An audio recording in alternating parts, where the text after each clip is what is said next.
We are back to discuss Twin Peaks, and it didn't take us 25 years to get here. Thank God. Right? Don't have that time on our hands. No, sir. Welcome back, Colin and Kevin. I hope you guys had a wonderful holiday season. We did. And before we get fully into this, Kevin, I just want to say it was a great idea to take a break and watch those 4 films we watched before getting into this because, yeah, not only is this a return to the beloved TV series that redefined television, but this is a culmination of all of David Lynch's filmography, technically. And if you want to say this is his magnum opus, and it might be his magnum opus, and also this might be his last work, other than the short films he's made here and there.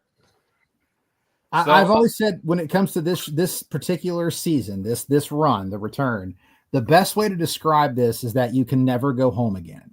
And we'll, of course, talk about that more as we get into this. But I remember March 21st, 2017, looking at the date right now, I went to, I was at the mall and I got my Chromecast so that I could download the Showtime app and I could watch Twin Peaks, The Return on my TV, ready to go that night. And I actually went and I brewed a big pot of coffee. I got some donuts. I was sitting in front of my TV ready for the experience.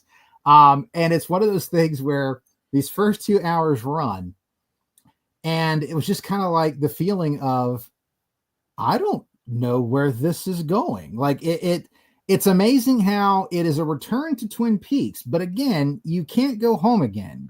And it's not trying to be the show that we all knew and loved from 90 and 91. It is an evolution, much as Twin Peaks in this series has evolved, whether you want to look at it as a positive or negative. Life has gone on.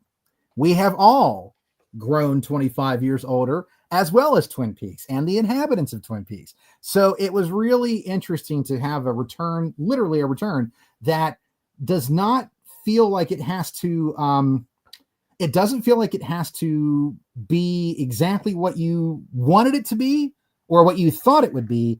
It is very much allowed to be its own thing. And the brilliant thing about this was Showtime gave David Lynch and Mark Frost a budget and just said, go make your thing. No ratings to worry about, no commercials to sell, nothing. Just go make your unfiltered, wonderful thing. And here we are talking about this now 7 years after it aired. And it is quite possibly maybe the greatest 18 hours of television that have ever been put on television. I mean, it is absurdly good.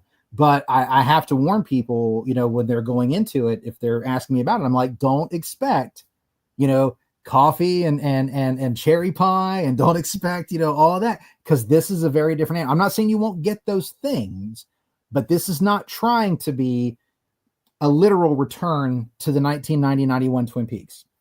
It is an evolution of everybody involved, both characters, actors, director, crew, everyone has evolved, and you have to accept that as we go into the return. And I think that's a good sentiment because I remember when I started watching this the first time, I had just finished season 2 of Twin Peaks, like maybe a few months before. That's right, because you watched it much later. That's right. Yeah. So I was a little more I was a little more like, whoa, this is different, and I didn't have all the context. So did you know any fans or anybody that was watching along that was kind of like just befuddled of what was going on and being like, what's happening? Lot. Because unlike before, and Colin and I have talked about this on this ad nauseum, we didn't have the internet back then, and now you do. And so a lot of people were like, what the hell is this? Where's Agent Cooper? Where's all the things that they wanted to be spoon-fed from the original series? Colin, I mean, I know I was seeing a lot of mixed to sometimes negative thoughts. Where were you at up there in Canada? Like, what were you seeing? And what was the vibe you were getting? Yeah, so I mean, honestly, most of what I was seeing was online. I mean, enough had passed that enough time had passed that I didn't have like necessarily a community of Twin Peaks fans personally that I was sort of watching it with. But I was seeing everything, the whole spectrum in the discourse around, from people who absolutely couldn't get on board with it, to other people who were loving every second of it, to other people who were liking parts of it and confounded with other parts. And I think, I'm always, it'd be, because my experience was literally waiting 25 years for this, and thinking for a big chunk of that it was never going to come. Yep. But that after Fire Walk with Me, there was such a feeling that would be the last piece of Twin Peaks that there was. We eventually would get the missing pieces, and then eventually we would get this. But each of those came so late, and it was sort of given up on having that. But by the time this was announced, then there suddenly was this renaissance, and all these people, there were podcasts, watch along podcasts, there were all kinds of things going on. There was much online community. There was the Twin Peaks festivals or conventions were picking up again, because the fans that had sort of kept that flame alive for 25 years were suddenly being joined by this influx of more new interest again. So it was exciting to see it come back. I think that for me, in that time frame, with watching the Lynch movies that came in between, I was ready for something new and something different. So for me, as these two episodes started to unfurl, like if we're just talking about these first two, parts 1 and 2 is what they're called. And I remember David Lynch announcing or saying offhand, and maybe it was taken out of context, but saying offhand before it was released, that it doesn't really matter what order you watch the parts in. You could watch them out of order if you want, which I think there's some truth to. But seeing these two, I was confused but excited by that confusion. So there were things I recognized. There was the scenes with Ben. There was the scene in the Roadhouse, which the Roadhouse has a very different vibe than it did in the original series. But still, it was there. There was Shelley. There was, it's these recognizable characters. Yeah, you get Hawk and the Log Lady. That, of course, because we knew that she had passed away after filming her bits. So we knew that was, that the actress was dead. So there was that sort of melancholy to it. But then there was all of this other stuff going on. There was the box in New York. Yeah, New York City. What is this? Yeah, murder in South Dakota. South Dakota, exactly. Right. Yeah. Even though I sometimes feel like that storyline, it feels more Twin Peaksy than maybe some of the other stuff, even stuff that's going on in Twin Peaks.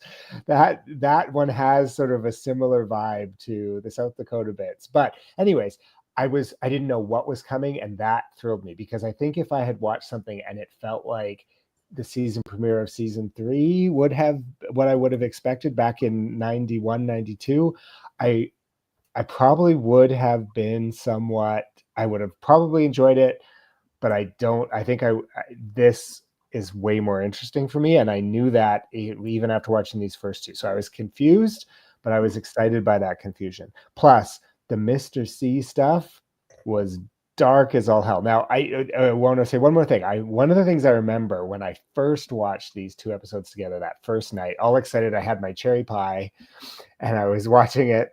The thing that I remembered very much was that one of the biggest complaints about Fire Walk with Me was that we didn't get to see what happened to Cooper after he comes out of the Black Lodge. And here we are given Mr. C, and this is what we're getting. Now, we're getting a very much older Mr. C who has accomplished a lot in the meantime, and we'll find out a lot about that interim time as we go through the episodes, but still we're getting it now. And I remember thinking to myself, okay, so this is one of those things that all those people said they wanted. How are they going to react to it? And then, that I thought was a curious thing to happen as well. But that scared me. That slowed down American Woman song, that there's just so much about the way he handles that.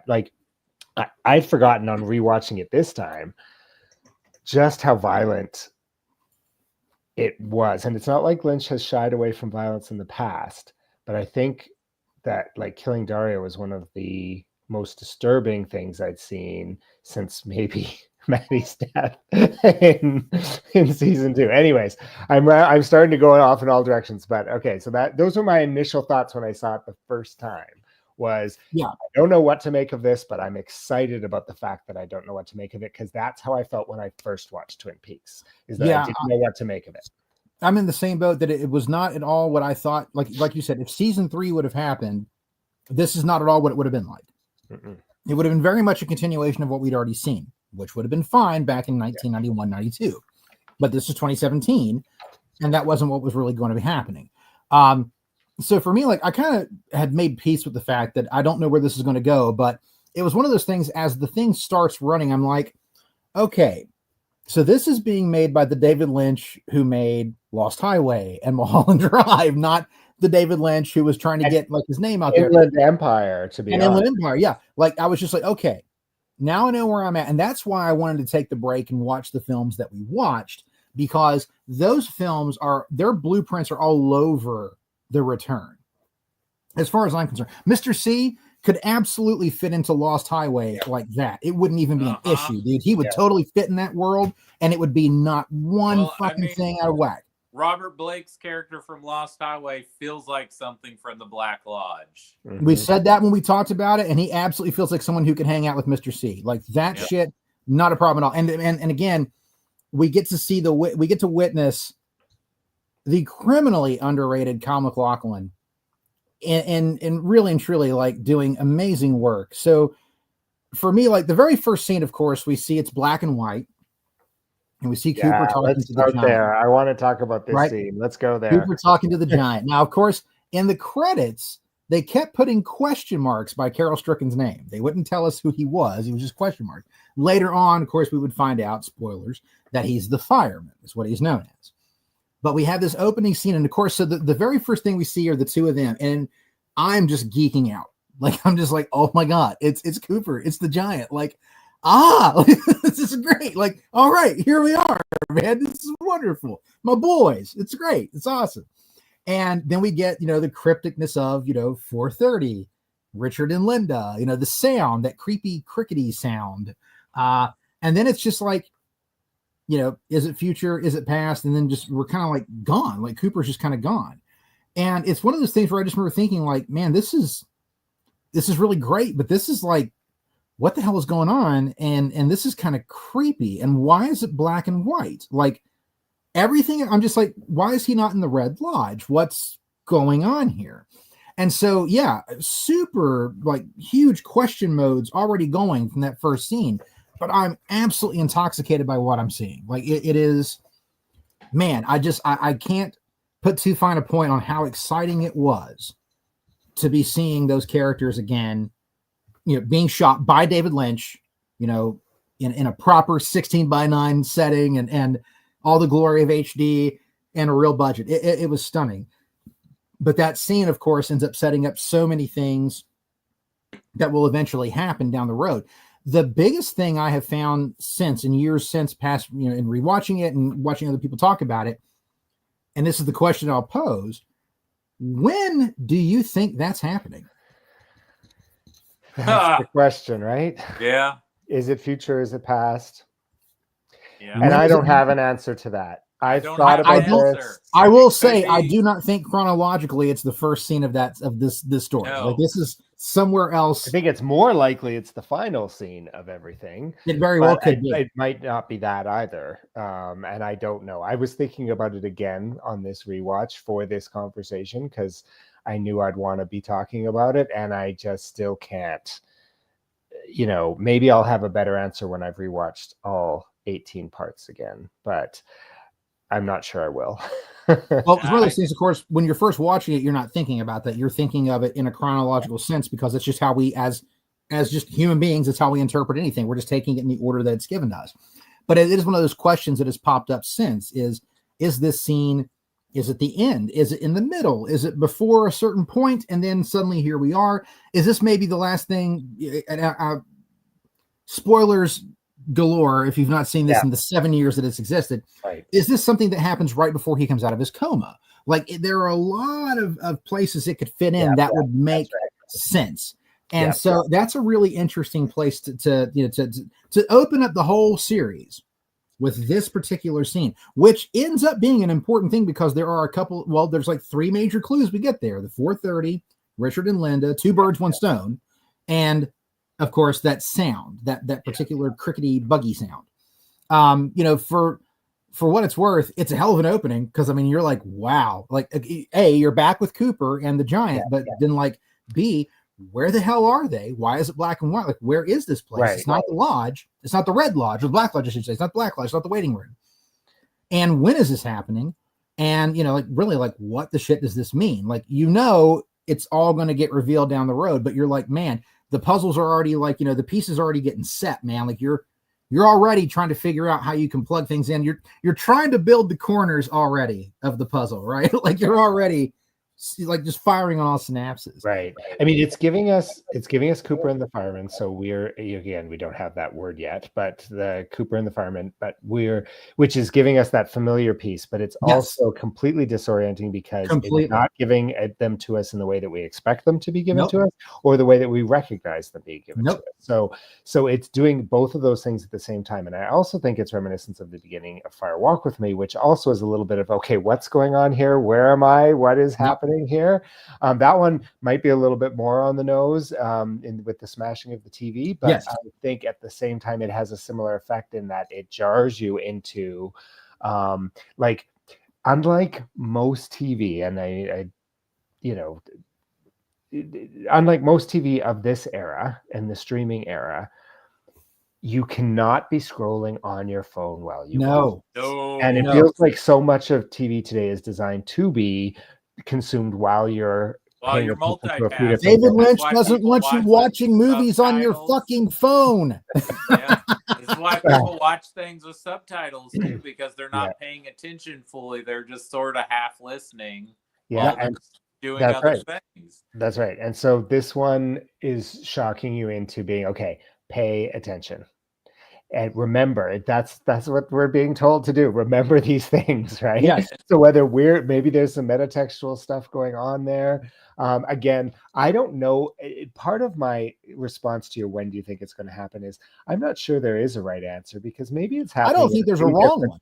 I don't think there's a right or wrong answer. I think time is a construct in this world. That's right, exactly. And there's been talk about always being in the lodge when you're there, or there's, I think, character, like people who are there, characters who are there who would have been there at different times, if we're talking about a narrative chronology, are able to interact with each other. So I'm not sure that time matters so much in those conversations, and so maybe it is happening simultaneously across a number of different periods of time. But Cody, so since you weren't, we've had this experience of being fans when we're young and then waiting 25 years and now getting this coincidental period of time of 25 years. What was it like for someone who has only consumed Twin Peaks for the first time within the last couple of years to then watch this? So, I remember, like I told you about, I had seen parts of Twin Peaks when I was younger. And then I remember it gets announced in 2014 that they're going to do this. And then there were delays or some, I guess. And David Lynch walked away from it for like a short period of time. And we were all pulling our hairs out. Yeah. And then they were like, nope, it's coming back again. Now it's 18 episodes. And in that time frame, we were getting a lot between the 2014 and 2017 of these negotiations and renegotiations of the budget and everything. We were getting all these other shows that were getting revivals. Like the X-Files had like 2 seasons. I think they brought back Heroes. They brought back 24. Right. They did that Gilmore Girls. Like all these beloved shows were getting revivals. So I think around the time I knew it was coming out, maybe a year before, I was like, I'm going to finally try and sit my butt down and watch all of Twin Peaks. And I did. And then this is the early stages, even though streaming was very much a big thing. I think still in 2017, we only had 3 major streaming services at that time. And I might have still just had Netflix and Amazon. I may have not even had, I don't even know if I had Hulu, really. But I think I did, because at 2017, I had finally gotten rid of cable. But I know for a long time, Netflix was the only streaming service I had. Mm-hmm. And Twin Peaks was on Netflix for quite some time, because that's how my parents finally watched it.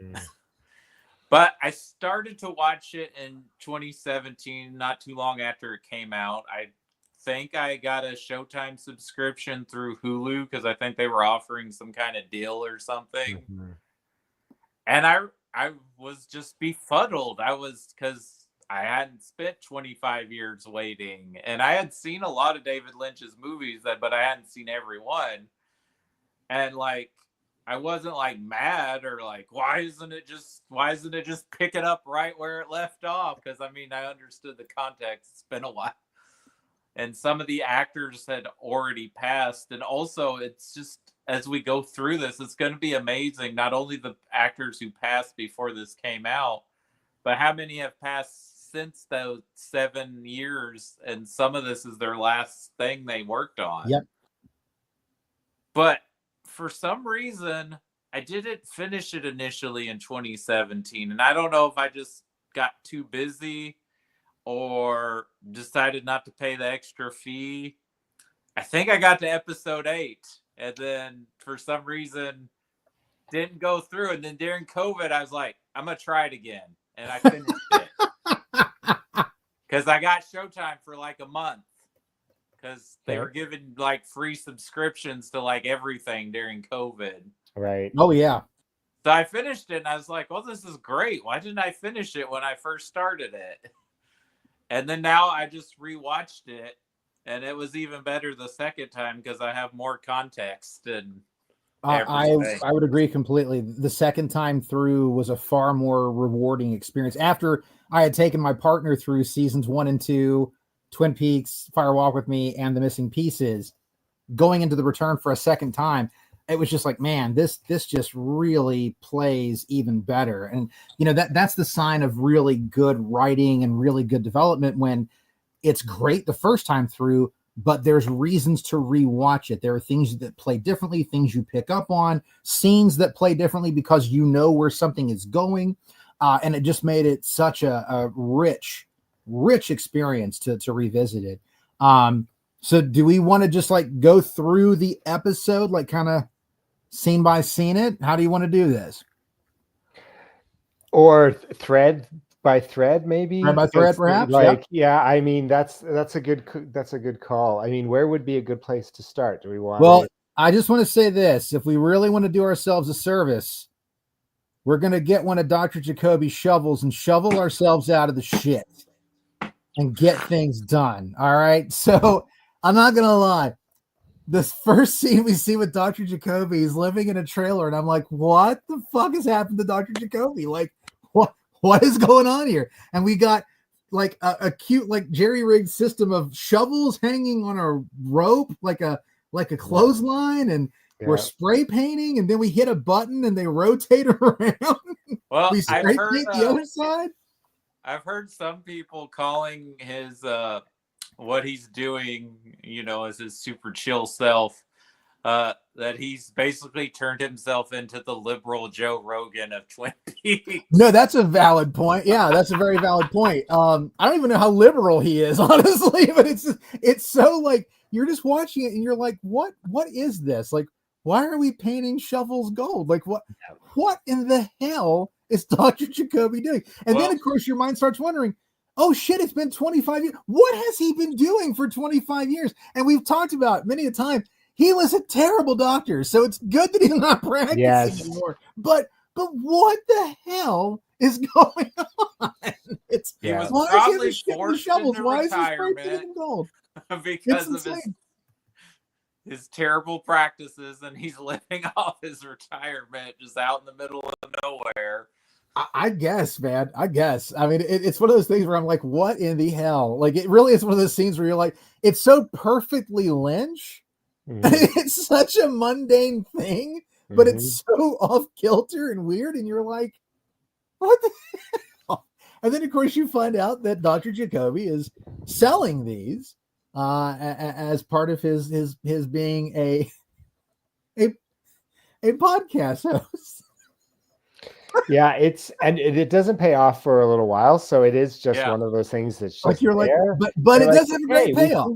We see who it is. Oh, but we don't know what, and it's not connected in any way to anything that we could connect back. Exactly. But we recognize Dr. Jacoby. Like that was, I think, a part of what was exciting and confounding at the same time of, stepping into this first episode, being like, I don't know where this is going. I don't know what this is going to be, but, I'm getting little bits that remind me of the old show, but they are completely different than, how they were when I, in the old show. Exactly. And like, so the whole thing of him now doing this and he's got his own, he got his podcast. He's got, his commercials to sell his shovels. We find out that one Nadine Hurley is one of his favorite listeners. Longtime fan. Not a shocker. No, not at all. Not at all. That is one of the most like on brand things that you could have had happen in this entire 18 episodes. And apparently Jerry tripping out on his own weed. Yes. So like you said, we get to go back to the Great Northern, and again, like beautiful shot. There it is, and you're like, oh man, the Great Northern, and there's Ben Horn, and Ben, we talked about, goes through a lot of shit in the second season, and comes out of it a better person, and it's nice to see in the scenes that we'll see with Ben in this season that stuck. Like he hasn't gone back. He's not like, the skeezy, awful man that he was in season 1. We see that he even has, some real humanity, some morals that we wouldn't think that he would necessarily have. But we do get to see Ben and Jerry again. And of course, Jerry is a straight up weed selling hippie. God bless him. He's great. And we get to meet Beverly, played by Ashley Judd. Ashley Judd does a wonderful job in the part. So it's a new character, but she fits in very nice into the world that we're looking at. She's fine. And again, fine actress, makes perfect sense. She'd be in it. Great little part. So I was really thrilled to see again the Great Northern's there. It looks damn near identical in a lot of ways. Now, of course, they don't have the wonderful keys anymore. They got the cards, but it's you definitely know it when you see it. But like I said at the beginning, it is very much every scene is reminding you that you can't go home again. Like it's not the same place. Dr. Jacoby's still there in Twin Peaks, but he's not the same Dr. Jacoby. He's not. Right. He is a different person. Ben Horn and Jerry Horn are still there, but they're not the same people. I mean, they haven't changed too radically, but they're still not who they were back, in 1991. I think we can discuss this as the further scenes we have with Ben in the show. But I think, because it's not like completely out there in the open saying it, but I think what we get from Ben in the return is a man filled with a lot of guilt for all the bad he caused in his life. I will not disagree with that. And he's doing the best he can to try and not be that person again. But it's there in the back of his mind, like, I was really a horrible, horrible person. Yeah. And there's a certain character that would make him blush that's connected to him when we get to it, who might be the most evil person in the show. Right. Yeah. Yeah, no, you're not wrong there. I won't even say might. He is, man. Like he is. I won't even might that shit. He is despicable character. But proof that maybe like that kind of evil might be genetic. I don't know, man. I mean, it is, but it isn't. With Ben and Jerry, why Jerry's just tripping out on his muffin or whatever it is he's eating, and he's like, "Is that Mother's hat?" Jerry is like way off the reservation. Yeah, they still feel like Ben and Jerry, even though they're not the same people. They still feel in their little moment there. They still have that vibe. Although, I mean, the muffin is no replacement for, the croissant with the brie. I mean, nothing will ever be better than that, or a smoked pig. But they are very much who you remember, but not exactly the same people. But again, it was really nice. They do a good job in this first episode of getting those particular places that you know and love, right? They do get the Great Northern in there. We do see that. We do see the Twin Peaks Sheriff's Department. So we know we get those familiarities. But even with the Sheriff's Department, it's interesting that it seems bigger in the return than it ever did in the 1990-91 run. There's a whole staff. There's a whole staff. There's a whole other room with like computers than we've ever seen before. Yeah. Too. And other people work there besides our usual guys, right? But these first 2 episodes really only give us a taste of that. And again, I think that's part of the adjustment that we're being put through, is that, you're not going to get the episodes that you saw before where it was all your favorite characters and all your favorite locations, and they give us little tastes of that so that we connect it to that. But really the main focus of these first 2 episodes is other storylines, some that seem completely disconnected, whether it's South Dakota or New York City or New York. Also, then there is the waiting room, there are those scenes as well, which really give you that. Those ones are probably the meatiest in terms of the remember Twin Peaks feel, because again, if you watch this in some kind of order where you've just finished season 2, and then you maybe watch Fire Walk with Me, and then right into this, you really would feel that connector, because the chevron pattern, the red drapes, all of that is, really big at the end of season 2, Fire Walk with Me, and then this episode. So that was the connective tissue for me. I think that seeing Laura, those scenes was what was sort of the most connective, for really reminding me, okay, this is still Twin Peaks, even if it's something, whole new evolution of Twin Peaks.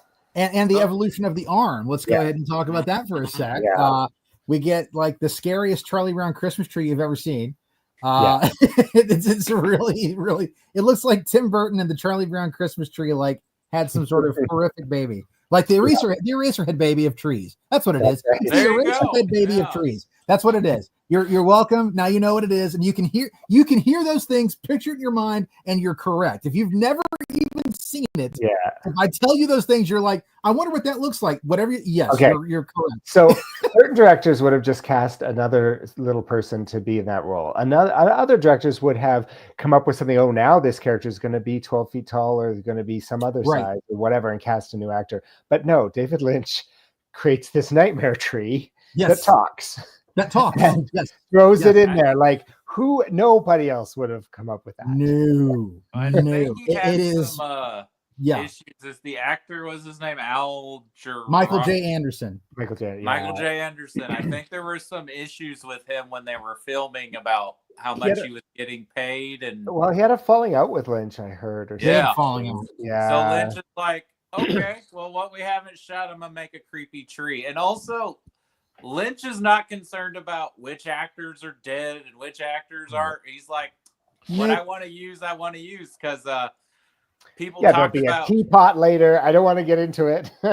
But people talked about Joan Chen wanted to come back, and he's like, I just couldn't find a way. And they're like, if you really wanted her to come back, you'd have found a way. You could have had a doorknob, Right, yeah. It could have been just a floating doorknob hanging out by that creepy tree. Yeah, why not? Why not? No, but you see the evolution of the arm, and even in its weirdness, I mean, God, it really kind of smacks you across the face of weirdness.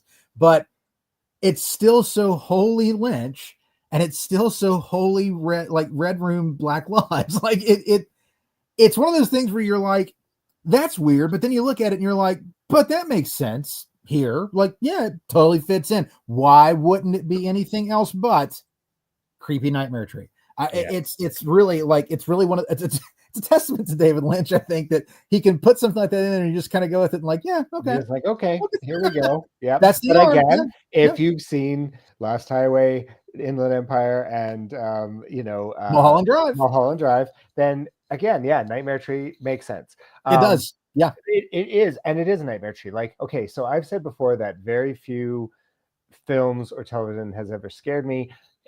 You could probably count the number of films on one hand, and a bunch of those fingers are David Lynch films. Yes. And this like, this brought that back for me. So there's a number of scenes in the original Twin Peaks that do freak me out, give me the creeps, give me the chills. This episode has one of the most nightmare-inducing scenes for me. That's no joke. I will also say, of the top 5 scariest things of all time, one of them for me is in this episode. It gave me nightmares. And which was that? I'll just say we'll get to New York City in a minute. Okay, I thought it might be that. Yeah. But for me, the tree is very creepy. It's the ominous voice. It's the uncanniness of it. Like, there's just something about that, especially once it flips and becomes evil. Yes, because there are doppelgangers of the tree. So that that part does freak me out. And there is something about, and this happened in the season finale of season 2 too, that freaks me out. The chasing through the curtains and the never ending, like, this idea, like, that's nightmare for me, that you're just running and you're in the same room over and over again. Yes. And find that really unsettling, really uncomfortable, really terrifying. Well, it really cuts into that cosmic horror aspect, right? Like, we've talked about that numerous times, that the lodge and its inhabitants and that particular waiting room is just rife with cosmic horror, because these things are otherworldly. They're not of this planet. Like, they're not of this world. They're not of us. No. And yet at the same time, there is that uncanny valley that, from a human standpoint, from my human brain trying to process what I'm seeing, okay, those are chairs. That's a statue. Those are curtains. That's a chevron floor. And I can kind of process that, but I can't process what's behind those curtains. Yeah. I can't process the geography, the spatial geography of that space. I cannot. My brain, if I were Cooper in that, I could not process it. And there is something wholly terrifying about that. Again, that's something that looks very mundane, but behind that curtain, I really don't want to know what's there. I don't want to see what's on the other side of it. Well, we do get, like, there is a scene where we get the curtain blows up a little bit, and we see beyond. There's more chevron. Like, we don't see much, but we just get a little taste. And I did find it really unsettling. Yes, right. It's darkness. And the chevron floor. I mean, and there's nothing there. Yeah, we'll get to it in a future when we discuss other episodes. We'll get to the purple rooms and stuff that sound really unsettling. But but here you get a taste of that, which we never did in the original series. But again, like, these scenes were, for me, this is why I was talking about them in terms of threads, maybe instead of specific scenes, but this thread of Cooper in the lodge and seeing Laura, seeing the evolution of the tree, Laura getting the screaming, like, we see Laura 25 years later. She is now clearly a woman who has matured a lot since we saw her in the previous iterations in that room. That I found, like, again, connecting me to that old story, but taking me in a different direction I didn't expect. We see her screaming. We don't know what that's about, right? Like, we can talk theories when we get there down the road of what that's connected to in the other series. But again, like, all of that's so disconcerting for me. And that feeling of being, like, brought me back to my 1990 young self, being, like, freaked out by the thoughts that I was having. Well, Cheryl Lee has one of the greatest screams ever put on screen, period. Full stop, end of sentence. Like, amazing. Yeah. And hearing that scream again, as terrifying as it was was that sense of, oh man, God, her scream is so, like, it's like a note, like, you know it when you hear it, right? Like, if you had no visuals and you heard that scream out of context, you would know it's Laura Palmer. Like, it's just drilled into us now. And seeing her basically taken out of existence, like, ripped away from that fabric, that's some heavy shit. Because, again, taking the cosmic horror, what would be powerful enough to rip her from that spatial time sphere of existence? What has that kind of power to just rip her out? And something so terrifying that she screams her head off when she witnesses what's happening to herself. It lifts her up and pulls her out of screen. Like, that's horrific, man. Like, it really is. The stuff in the red room is always it's always potent, and this is no different. These first 2 episodes come out swinging, and the arm, of course. Now it's great seeing the one-armed man come back. Great seeing Mike, and Mike is more friendly in this aspect.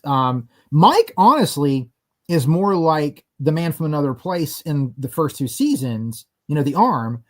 He sort of acts more of that role in the return. And I thought that was really kind of cool to see. Even his position has evolved from the last time we saw him, in Twin Peaks Fire Walk with Me. So I really like that part a lot. There is that, again, that familiarity, but then it feels so different. And that's not an easy trick to pull off. But Lynch pulls it off in every single scene in these first 2 episodes. I'd like to just jump back to Laura quickly here, because I think that for me, one of the things that was upsetting and confounding about what we see here and what happens to her here is connected to what we see of her at the end of Fire Walk with Me, yes, where she is smiling. The lights flicker on her face. There's the angel beside her. She's crying. I've always interpreted the ending of Fire Walk with Me as her finally finding peace, finally finding her paradise. And in some ways I see this as that being taken from her potentially, like there is some threat to her of that. And, we see, we talked about this when we talked about the movie. There's a theory that I ascribe to that it's about her saving herself and making choices that save her from the horrors and the pain that her life was, and because of the people in her life around her. And so I really and I still do in my rewatches sort of interpret this as that, being under threat again. And I find, and I want to talk about this more as we make our way through the series, but because this happens here, that was, for me, a part of what I'm seeing happen there, and why it is upsetting, why it's horrifying, all of that, the screaming. I mean, her scream is going to appear again. So we will, talk about that and connect there as well. But there is something about the connection between that scene in Fire Walk with Me at the end, of that sort of resolution and peace for her being taken away from her, that I find really powerful. That loss of agency, like really and truly, like she has no say in what's happening to her. And again, that was something that she gained at the end of Fire Walk with Me. Right. And now it's literally been ripped away from her, and very violently at that, because that is not a smooth transition that she makes. It's very violent. And so, it is really heartbreaking. That's a very good aspect to put it. It's sad because she had finally found some modicum of peace, and that has on her terms. And you're right. Like, I don't think you can interpret this scene in this opening 2 episodes as her choice. No, like she is. It's happening to her violently, which is, so much of the story is about violence that happens to Laura. And so, yes, that's also, again, taking me back into the original. So these are the connective tissues before we start talking about the stuff that goes completely in different directions. Even though I do want to mention really quick though, I loved seeing Hawk getting to talk with the log lady. Yes. I love that all of her stuff, because it's kind of spread out. Yes. Throughout the show, even though that first episode, I believe, is dedicated to her. Yeah. I really love that all of her stuff is with him, because their connection with nature, their connection with the other realms of existence. It's so wonderful to think that probably on a regular basis in this past 25 years, these calls have happened. Mm-hmm. And there's something very heartwarming about that, and very comforting about that. Hawk is fully aware of what's happening. Standard when she says Chief Deputy Hawk, she's on the phone for you. Yeah. It's so wholesome. And again, Lynch is really good at that too. People always think about the horror or the comedy or the supernatural, but he does wholesome better than almost anybody, really. I mean, like, he really does. And every single scene that we get this season with Hawk and Margaret, I won't be able to talk about. When we get to the end of her arc, I will be a mess. I will tell you that right now, because I was a mess when I watched it the first time. I was a mess when I watched it the second time, and I'll be a mess talking about it. a lot going on in the subtext of these scenes. I mean, she was an integral part of Lynch's career. Were they married? Jack Nance, yeah, right? they were married. She helped him in getting Eraserhead made. Like, she helped like as a crew member and stuff. Like, she's been with him since the beginning. And what a testament to their friendship, and what a testament to David Lynch as a director to give her such a graceful, beautiful, beautiful final arc, and what could ultimately be the last thing he really, like, major thing he films. We see so much in Hollywood that older actresses tend to get pushed off into the corner. They don't get that chance. And I love the fact that she absolutely does. There's something so beautiful in every single scene that she gives. And this is a woman who, you can tell, she was dying when they were filming that. And she knew she was. Yeah. She knew she was. And that's really heartbreaking, but there's also a real beauty to being able to sort of do your final stuff on your own terms, you know. Mm-hmm. To be able to do that is really, really special. And I love the fact that she's the one that first mentions Agent Cooper, you know, like, she's the first one that we hear the name outside of the context of the first scene. It's her. And of course it's her, because her log always has something important to say. Yep. I loved seeing their relationship. I loved seeing that part of Twin Peaks that you always did love. There are those pieces that are still there. And that's their every scene they have is a reminder to me of the original run of the series every time. I love when she says, "My log has a message for you," and Hawk's like, "Go ahead." Like, it's he's taking it sincerely. They have never ever questioned her. Yeah. I like, again, how so much of Twin Peaks is, and this is going to be bad analogy for this, but how we've talked before about so much of the magic of it has come out through happy accidents, so things that weren't necessarily planned but then happened. And then the connection to this, even though this certainly isn't happy, but the fact that I think, you know, her scenes are structured the way they are because of where she was at. The actress was in her life's journey and was what she was able to do. And so, like, this probably wouldn't have been structured this way if she had been very healthy during this period of time. It would have been something different. But because of the reality of what they were dealing with, you know, they've created out of that this beautiful piece of art that is this arc through this series. And that is, you know, sort of very in keeping with so much of how Twin Peaks came to be. So I like that symmetry as well. Despite the fact, like I said, I certainly wouldn't describe this as a happy accident. No. Is that wonderful that the two of them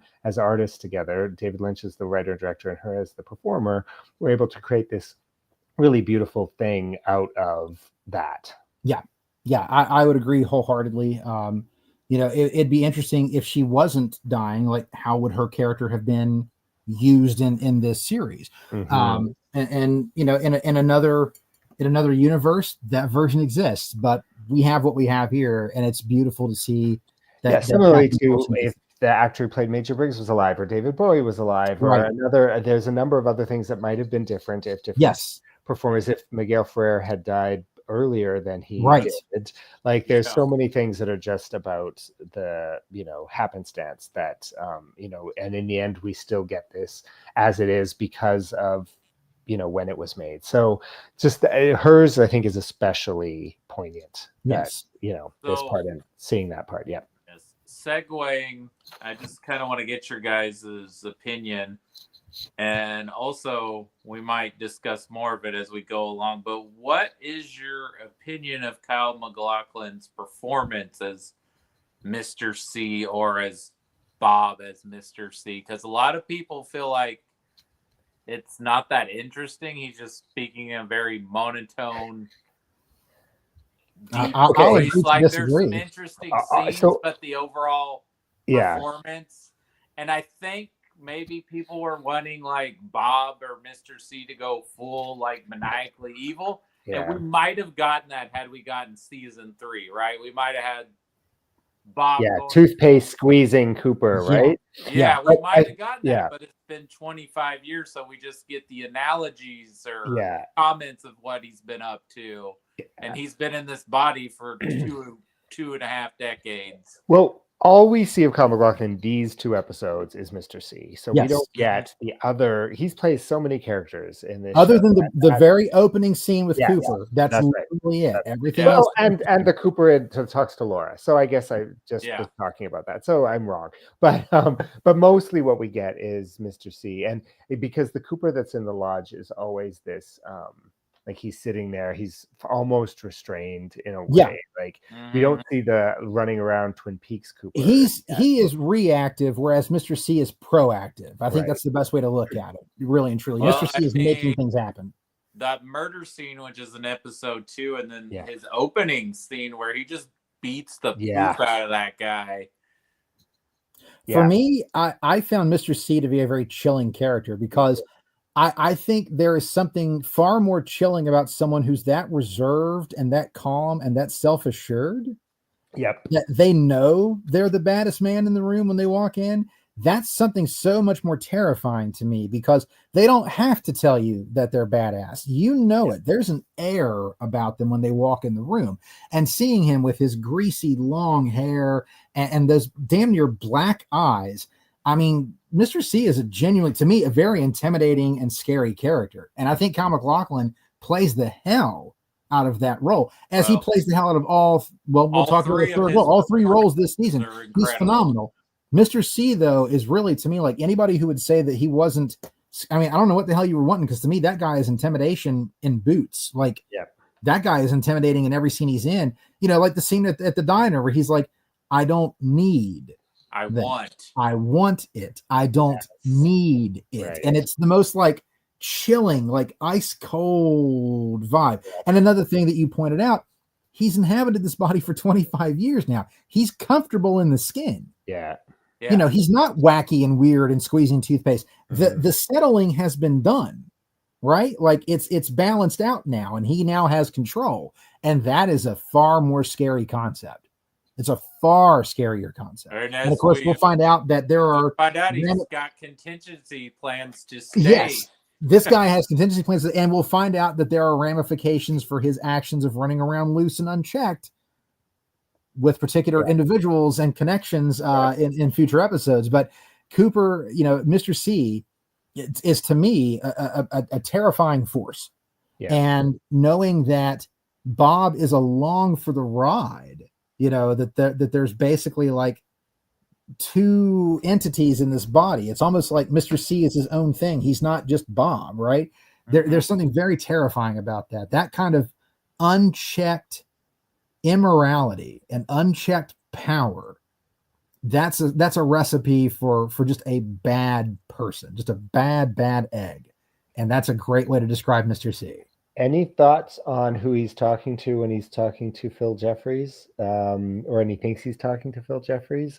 Or do we think he is talking to Phil Jeffries? Do we think somebody is like, what's going on there? Because that's an interesting. Well, if it's not Philip, it's got to be someone connected or at least knows something about the lodge, right? Because it's like you're going back, right? Yeah. So, I mean, I don't know if we ever get anything good to confirm one way or the other. I don't think it's Jeffries. I don't think so either. Because I don't either. We meet Jeffries later. Yeah. That voice is very different. Yeah. But I'm just wondering who is trying to convince Mr. C that he's Jeffries and is trying to. Chester Desmond. Yeah. If I have only one gripe about the return, is that we do not get to know where Chet Desmond and Sam Stanley are. It is the only gripe I have about the return. We only have a name mention later in the show. But that's it. That's it. That's it. Yeah. Well, again, I'm with you. I don't think it's Jeffries, but I've never been able to quite pinpoint who I think it is.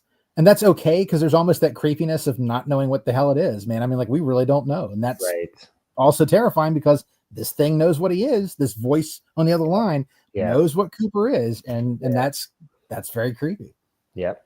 Well, for me, I will say this, the as we get ready to head to New York City. Yes. this is where the nightmare fuel kicked in for me. Yep. So we see this mysterious glass box, and what a creepy set that is. Like, and it's not like it's not lit creepily. It's not like there's creepy. It's just the emptiness of this brick room with all these cameras going and this glass box. Like, there's something so creepy about it. It's a, I don't know if it's like a liminal space kind of thing or what, but it is so unsettling. And we see this guy sitting on a couch, and he's literally paid to just sit there and change out the tapes when they run out and make sure that these things keep recording. And if it ever picks up something, he's supposed to let someone know. We don't know who's funding this thing. We don't know who the bankroll is. We don't know who the employer is. But we see this poor kid, was Sam, I believe is his name, right? We see this poor kid, and we see this lady bringing him coffee, and that's where all the bad stuff starts to happen. Not with the girl with the coffee. She's great.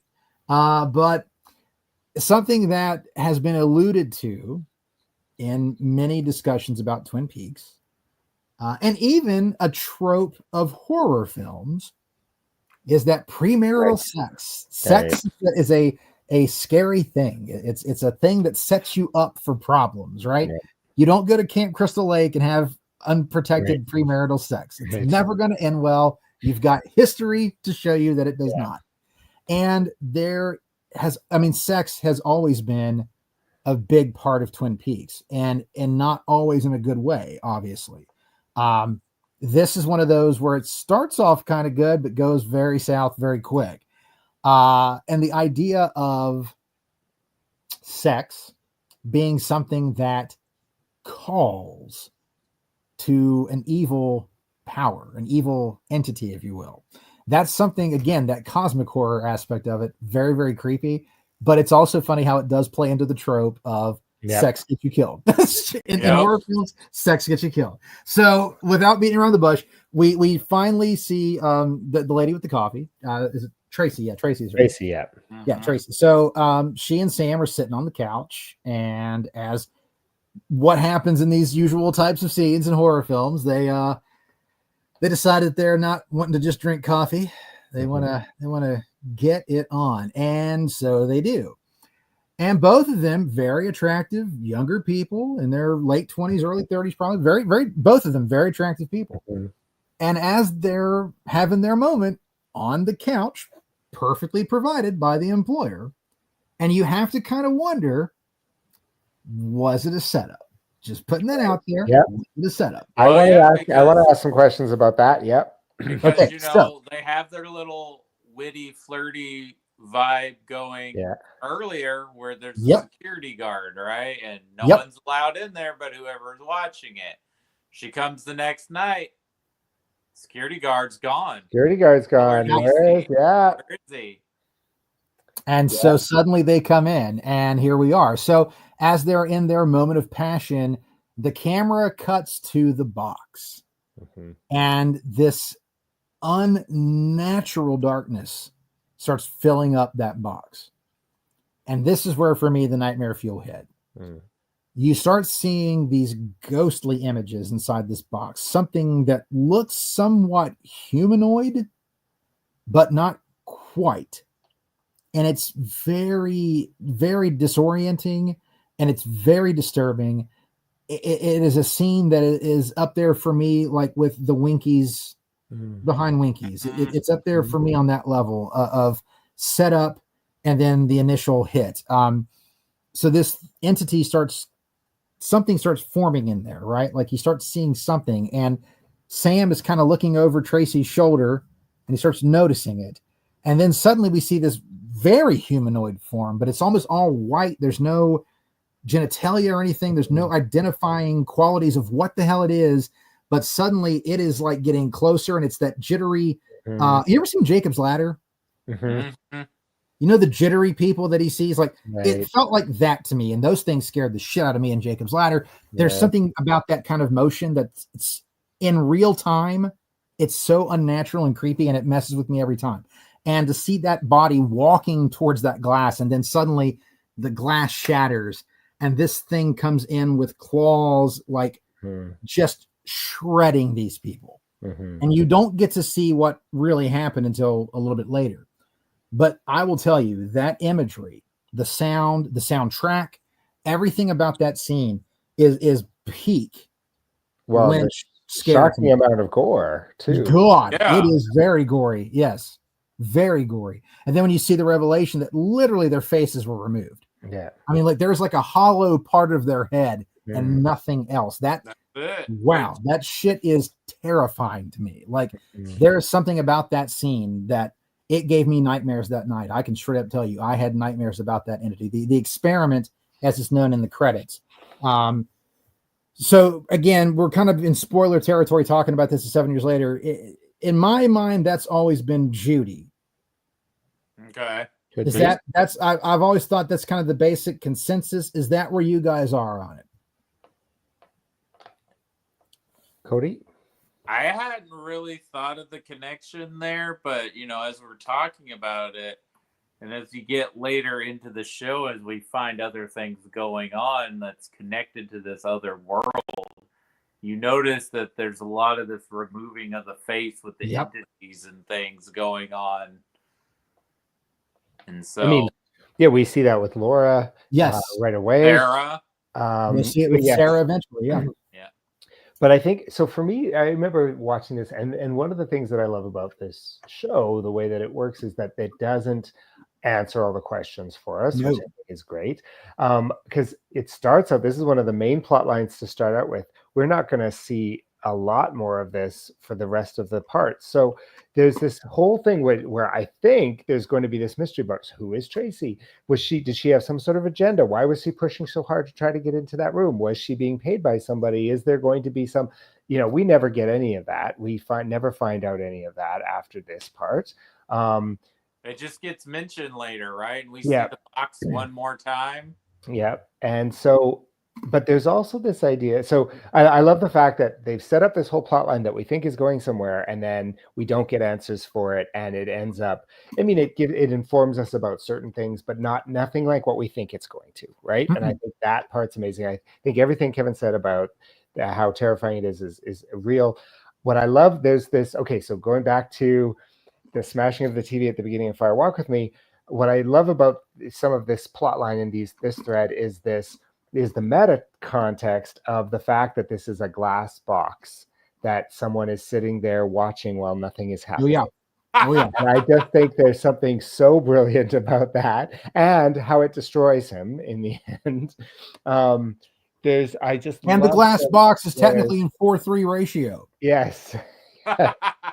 Well, very funny true. is you mentioned mystery box of it all, and I didn't really bring this up, but another major water cooler show, network TV show that is definitely influenced by Twin Peaks was Lost. Yeah. J.J. Abrams, Lost. Yeah. Mm-hmm. So I think what I love, I mean, this thread is interesting because it is one of those things that it takes up so much of these 2 episodes, which were aired together as a premiere again. Now that we're consuming it in different ways, you can, you may not watch them in that chunk of unit, but it is something that spends a lot of time on, and then it's not discarded. It is important. It's something that sets up other things that happen, but it is not the beginning.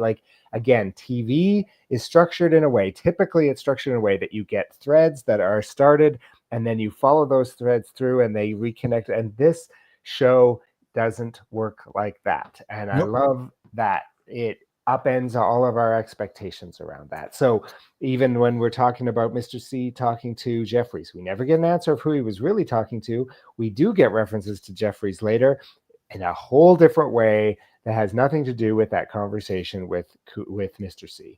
If anything, it was saying to us, I'm going to do TV completely different, which is probably why, the French magazine that named it the best film of the year, because they said this isn't TV. It's an 18-hour movie. Yeah. Yeah, exactly. I mean, it's completely different from all television, but it is still set up and shot like a TV episode. Like Yeah. it's purposely set up in 18 parts because if you think of other things, and I haven't watched it yet, but I heard the Alfonso Cuarón Apple show disclaimer is very much him stretching it into a 6-hour movie or 8-hour movie because they said the episodes in the next one picks up right where the other one left off. Like it's really like a lot of these filmmakers that do these limited series are doing them because no one would give them the budget or approval to make the movie they wanted to make. So they're like, well, what if I did it as a 6 or 8 episode? But still, so many streaming shows still end up following that episodic television arc structure and this is just like the way that the original Twin Peaks series basically said, we're taking the form and we're playing with it and we're making it into something completely new that is different than anything that you've seen before. That's what we're getting here, is that this is completely different than anything else. And honestly, it in some ways ruined me for most other TV. Like, I think when I find something on television that actually functions in a similar way, like I would say one of the closest things I've seen, and it's going to seem like a weird reference, but the Ripley show that was on last year was very much like a long movie that was structured in, both chronologically and episodically like this, as opposed to more like a regular TV series. So I find I really respond to those because, again, I just love the idea of playing with form. And that's what we're getting here is we're playing. Yes, they're not called episodes. They're called parts. Yeah. And so he's really fucking with the idea of what an episode is and saying, I don't have to follow that structure. I can do something different. Like you said, as much as the original Peaks kind of redefined television, and many people still consider the season 2 finale of the show the strangest thing to ever be shown on network television. I think he's even taken like something on Showtime and being like, we're going to even go an extra mile because I have premium cable budget, but I'm going to do something different that even these HBO Showtime shows aren't doing. The closest thing I've even seen to it since is probably Severance on Apple Plus, which I think is a brilliant season of television. I can't wait for part 2, but Severance is really the closest thing I've seen to it, where it's been like that very off kilter. What are we doing here? And then you start getting into a rhythm with it and you're like, okay, this is what's going on. But then you're still not really sure of what's going on. Even when I get to the end of the season, I still don't know what they're doing in that office. I have no clue whatsoever. And that's brilliant. I love it, love it, love it. And it has such an off kilter vibe to it that it feels very Lynchian. So for me, like I'm with you, Twin Peaks: The Return kind of ruins television in a lot of ways because it's so great. And you're like, everybody should be aspiring to do something on this level. Everybody should be getting up on Lynch's level and not just doing the same basic shit that's always been done. Now, I'm not against formulaic television, but I really love seeing people take chances, especially on a premium cable or a streaming situation. If you're going to take chances, that's where you take them. Okay? You're not accountable to advertising. That's where you take them. And I love that Lynch and Frost were like, you know what? There is no idea too crazy or anything we can't do. We've got Showtime money, and we've got carte blanche. We can do whatever the hell we want to do. And I this definitely you feel that throughout the season. I think, like I said, this experiment sequence for me is what I really remembered the most of the 2-hour premiere. Like, other than the stuff in the lodge, obviously that definitely, like you said, it hits the sweet spot of nostalgia in a lot of ways. The experiment sequence was when I really kind of felt like, man, like all bets are off. Like, I thought, like you said, I thought this thread was going to go somewhere. It does not. Nope. Absolutely does not. But it's still an important piece for what's going to happen down the road. So it's amazing how important the scene is, even though there is nothing else other than just referencing that it happened and another scene with the box very briefly. That's it. Like, it does not have. But you're right. It's important. It's not bait and switch. Like, the fact that it's not just there as a red herring to distract us from something else that we're not supposed to be paying attention to over here. It's important. It's relevant. But and that's why he needs the 18 parts, is so that he can tell these little compartmentalized stories that do have an impact, but aren't in themselves the long thread that's going to go through. Because there is at least an entire hour of television that could be made about the setup to the room for the experiment. Mm-hmm. Oh, totally. You can Why make did all Tracy the show come in? about it. Who was getting the coffee order? Where was the security guard? Was there something in the coffee that like an aphrodisiac that kind of made them like, did they set them up to do this knowing that it might cause something to come through? There is an entire episode of television to be done on that alone. But instead we get to speculate, which is great. Again, that's Twin Peaks. Now, yes, I said before that the other part that's all fresh and that's all new, but in many ways feels the most Twin Peaksy is the South Dakota stuff. Yes, let's get into some of that. The quirky townspeople, the whole apartment complex. The apartment complex, God, yeah. Wouldn't they have fit in with the Mulholland Drive? Like, man.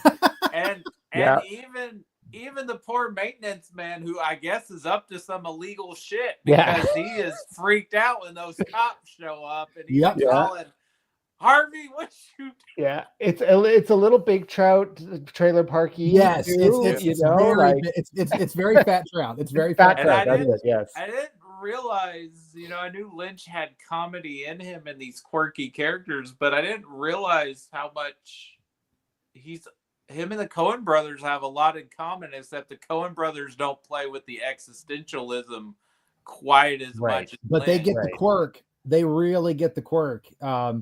The whole apartment complex, the lady with her dog, what is her dog's name? It's something so funny. I just remember, like, that's just hilarious. That lady is the riot.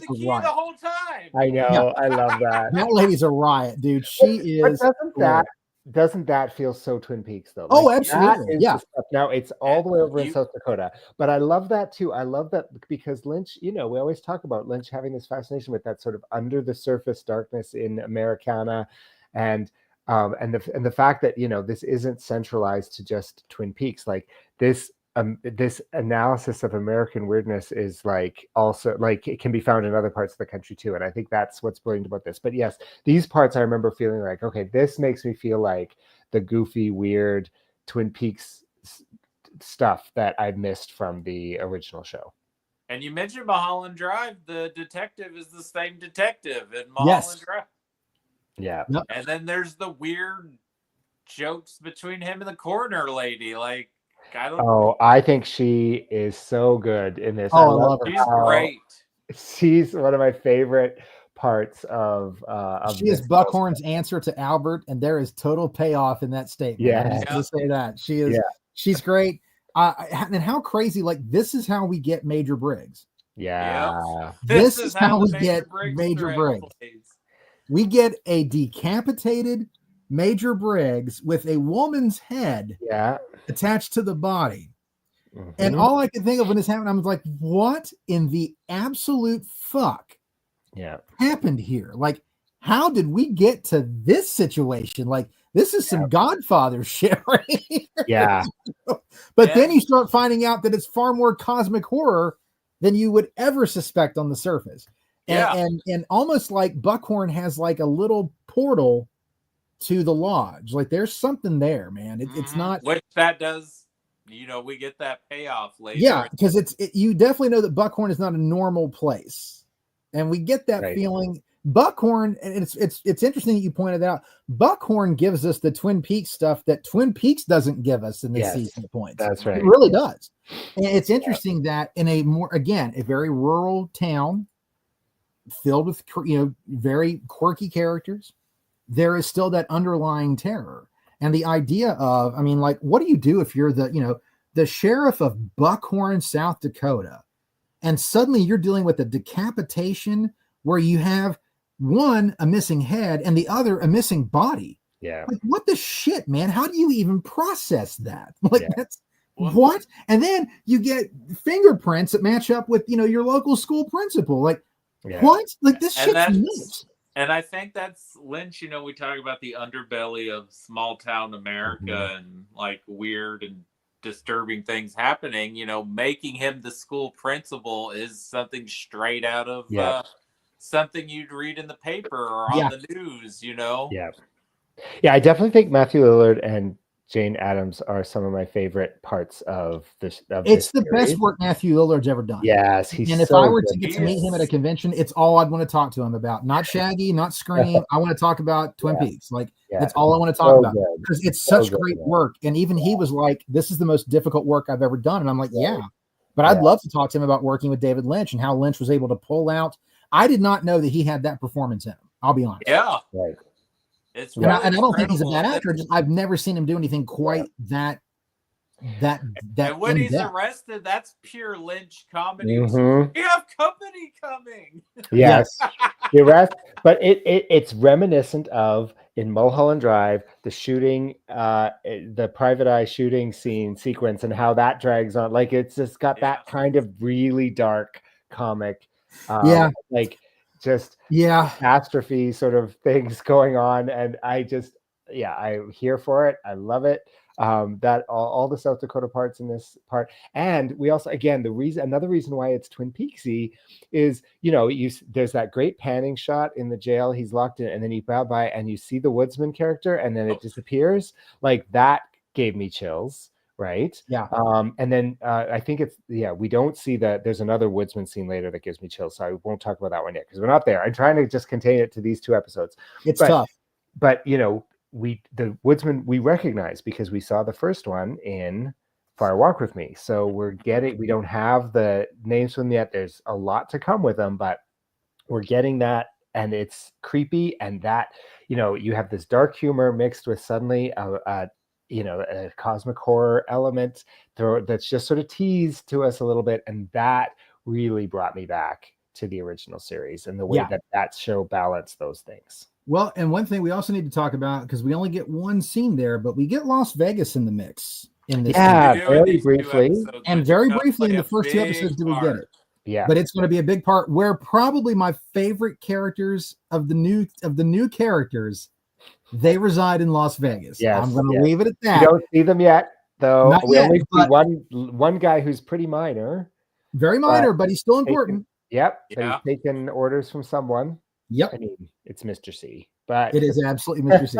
That one there's not a mystery about. I love the low tech, like the lo-fi tech of Mr. C. Like it's so basic. Like it looks like something that you would have seen in a Tim and Eric sketch. Like phone, right? It's like a button. Yeah, it's like a button with like an antenna. It looks like that phone from the Tim and Eric sketch with Ed Begley Jr. where he's like, you just dial the number and it's one button. It reminds me of like that kind of technology. Like no one in their right mind would be using it in 2017. But do you think it's connected to the electricity? Like he is trying to stay off the radar to a certain degree, and the electricity is so connected to all of this world. That's why he needs burner phones. It's exactly why he needs them. Absolutely. Also, absolutely. David Lynch is obsessed with electricity and like the noises. Oh, absolutely. Like I said, every one of his movies, like even when it's silence, there's like this industrial silence. It's like there's always this hum, this mechanical and electrical hum. It's always there, and I love it. It's such a great. It's a Lynch stamp, like I always expect it in his films. But I do love the fact that we are seeing a Twin Peaks universe expand, right? It's not just Twin Peaks. It's Buckhorn. It's Las Vegas. It's, DC for a brief time. It's Philadelphia. It's New York City. It's all of these places. And it's interesting to me, like the weird stuff happens in the rural areas, right? Like the more cosmic horror stuff is in the rural areas. It's in the cities that you see just the more like the murders and just the kind of evilness of people, right? Like the basic evilness, with the exception of the experiment in New York City. But it's like, I like that you can definitely tell that Lynch has a fondness for rural towns and for that kind of lifestyle because he grew up in Philadelphia, so he didn't really get to experience that. And it's kind of like that, again, that you can never go home again, because as we will see in Twin Peaks, as I live in West Virginia, rural territories have been decimated by drugs. Like and Twin Peaks is absolutely no exception. And we'll get more into that as the season goes on. But it's interesting to see that even Twin Peaks, the town that we know and love, there's a for lack of a better phrase, there's a disease permeating beneath the surface. Yeah. It's kind of always been there, but it has really gotten out of check in the past 25 years. And I find that very interesting because at that same time in 2017, that is when like the opioid epidemic was really hitting its epicenter, and especially in Appalachia. Here in Huntington, West Virginia, we had at one point like the most deaths connected to opioid abuse, like in one single day of the entire nation. Like it's terrifying to see the ravages that it's done to these very peaceful and simple, God-fearing, rural communities. And Twin Peaks is no exception. And again, that's why I use the analogy, you can't go home again, because you can't. Right. Even if someone were to move back to West Virginia thinking, oh, I'm going to go back to my old hometown there in the coal country, it ain't the same place. It ain't the same place anymore. It's not. It's really not. Some things are the same, but a lot of shit has changed. And that's where we find Twin Peaks in these first 2 episodes. We get the big finale stuff, though, that happens in going into the second part is we get to see the payoff for the glass box in that Agent Cooper is trying to get Mr. C to come back into the lodge so they can make a nice little transfer of power. And Mr. C has other plans. And we get to see an Agent Cooper situation with your terrifying Christmas tree, the doppelganger. And we know that it would have to have a doppelganger because we've seen a doppelganger for the arm before. Yep. So even in an evolved state, he would still have to have a doppelganger. But when it appears, it's still very unsettling. Like, and the visuals for this moment, the way the chevrons are like lifting and shifting, and like 3-dimensionally, like it's so crazy. And the fact that Cooper pulls back a curtain and sees Mr. C on a highway, like sees him crash, and the Garmin Bozia and all the gunk that comes up with that. Like, there's a lot that happens here in this finale. But Cooper is put into the realm of non-existence, and we see him for just a brief moment in that glass box, and then he's gone. But we now know that the glass box has some sort of connection to the lodge, or at least into that plane of existence, because if Cooper can find himself there, did Laura find herself there at some point? I have to kind of wonder. Could Laura be connected to the experiment? That's another question for another time. But there's a lot of questions that get set up here. And the good thing is much like the original Twin Peaks did, we don't have to worry about the who killed Laura Palmer mystery anymore. But we have a whole new bunch of mysteries that are popping up. What's going on with Major Briggs? What's going on with Cooper? What is the realm of non-existence? What the hell happened to Laura Palmer? We don't even know it's Major Briggs yet, right? I thought that we got that identification at the end, but I might be wrong. I thought that was set up at the before that episode ended. I may be wrong on that. I might be getting ahead of myself. My apologies if I am. I could be wrong. I just don't remember. Because I'm not sure we don't have get made that connection yet. But like, we don't have the FBI or the military.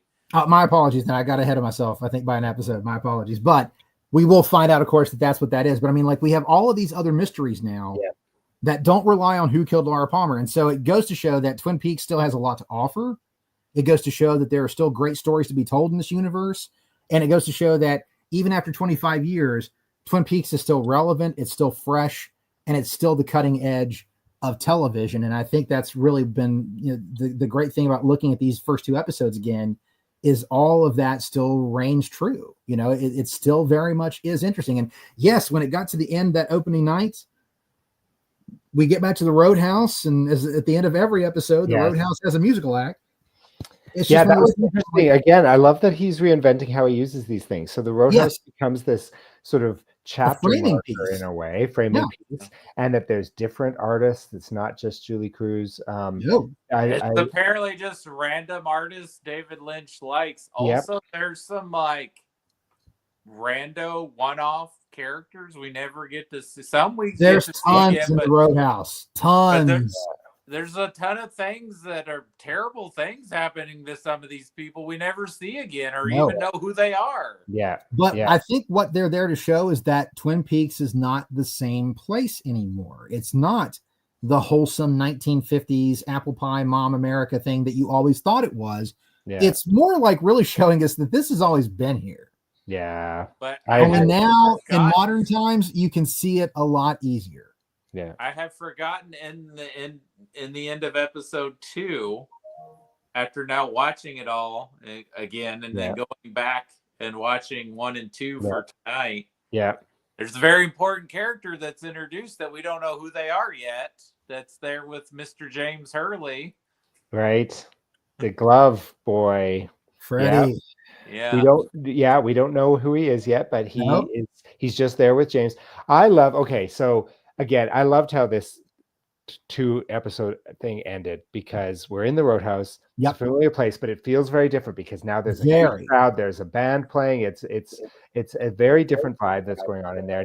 It's under new management, and there's a whole different crowd there. And obviously, there's a familiar face there that might be related to someone who's no longer amongst the living. There's definitely a Renault there, man. You can't tell me it's not. Come on now. Yeah, that was interesting too.